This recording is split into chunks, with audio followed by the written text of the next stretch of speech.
and you have to say it's a labor of love. And I was born to create stuff.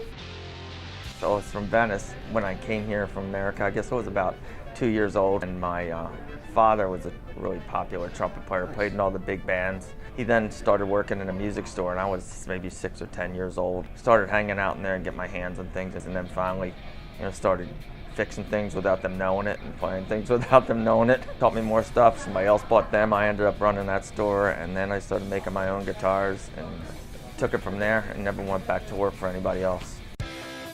I left this for a while because I got frustrated and went and became a computer programmer. And I did that well too. I guess I applied the same work ethic, but it just wasn't what I wanted to do. So I went back to the guitar industry.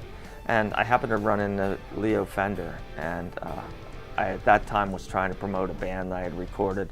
And I tried to hand him a tape. I said, here's what I do. I use your Stratocaster guitars, and I made this tape.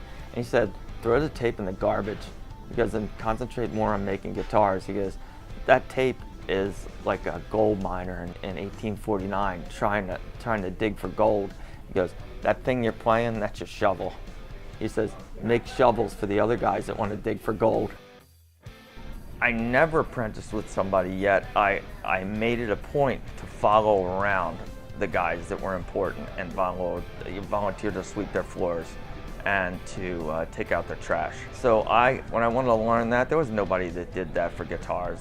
So I went to the Automotive Institute of Technology and took up the hot rod painting. I took 2 years of that and got a college credits in automotive refinishing, and I took that to the guitar industry. I was making guitars for a guy that was a big collector. He was also a very good friend of Ace Frehley's, and Ace Frehley needed some more smoking guitars made.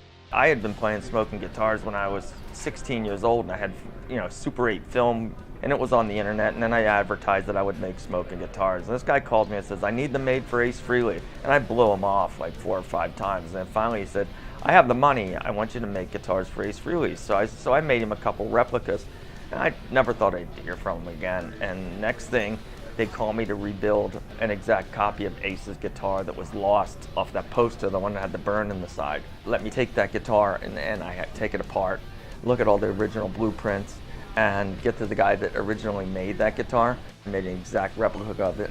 And they said, meet us at Gibson, we're gonna give it to Ace. And I'm like, well, this guy really was the real deal. And Ace and I looked at the guitar and he pulled it all apart and he said, how'd you figure this out? I said, just like 100 pictures. And then I said, I located the guy that made your original one. And I said, I talked to him on the phone. He said I was 100% right with the blueprints I sent him. The same guy that I did that said, would you be willing to make me a copy of Gene Simmons' bass, the missing Holy Grail bass? And I said, yeah, I would be glad to do that. And I made it, and he took it to Gene Simmons, and Gene Simmons believed that it was his original bass. The way that this thing works is Jim Carroll works for Gene Simmons, and that's a job that I have that's proud. Now, I make his guitars. But if it's custom or one of a kind that he has, I've made it, mostly from scratch. And then I do my Gene work and Lita Ford work and my Brad Gillis work. I work with Fender making the Stevie Ray Vaughan copies. I look for iconic players that is successful. It's really hard, really hard to find people to work in a business that's so custom oriented. People don't know what it takes to make these instruments. The advice from Leo Fender, that was the best advice I ever got to keep me in this business. At times when I got depressed about it, and times when I wanted to be a musician and not a maker, I think about what he told me.